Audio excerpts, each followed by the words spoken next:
আমার আজকে জলখাবারটা হলো ভাতে মুড়ি মাখা আর চপ সানা। এই জলখাবারটা গাঁয়ের লোকেরা অনেক বেশি খেয়ে থাকে, তাই তো অনেক বেশি এটা সুস্বাদু হয়।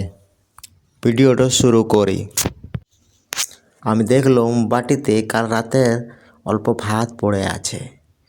এই অল্প ভাতে কি পেটটা ভরবে? কখনোই না।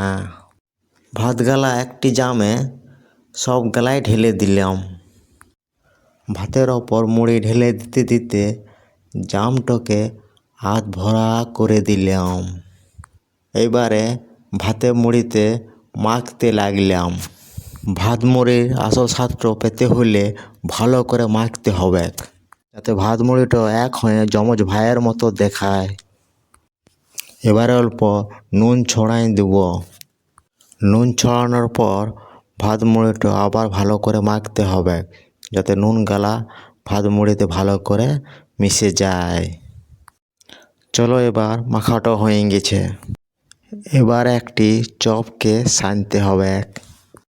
অল্প পেঁয়াজ কুচি দিলাম, ইয়ার পর অল্প লঙ্কার কুচি দিলাম, ইয়ার পর একটু চানাচুর দিব।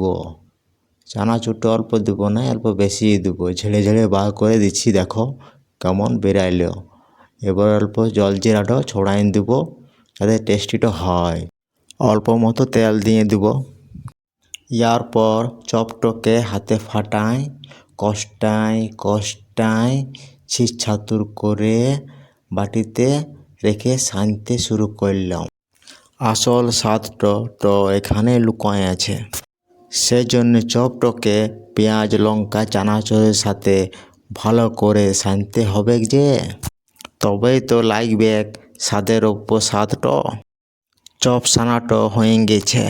এবারে চপ সানাটাকে আলু সানার মতো করে সেনে গোল বলের মতো করে ডাব করে নিচ্ছি। চপ সানাটা কত সুন্দর হয়েছে দেখো, গোল।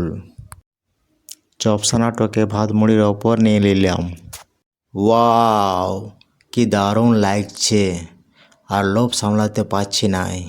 এবারে আমি খাবো।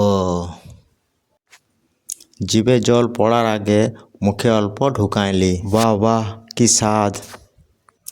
আর চপ সানাটা যা হয়েছে না, ওটা আর বলছি না। এই স্বাদ পেতে হলে এমন করে খেতে হবে। একবার ভাত নিতে হবে, তারপর অল্প চপ সানা নিতে হবে। এবারে লঙ্কাটাকে দেখি, কি ঝাল গো।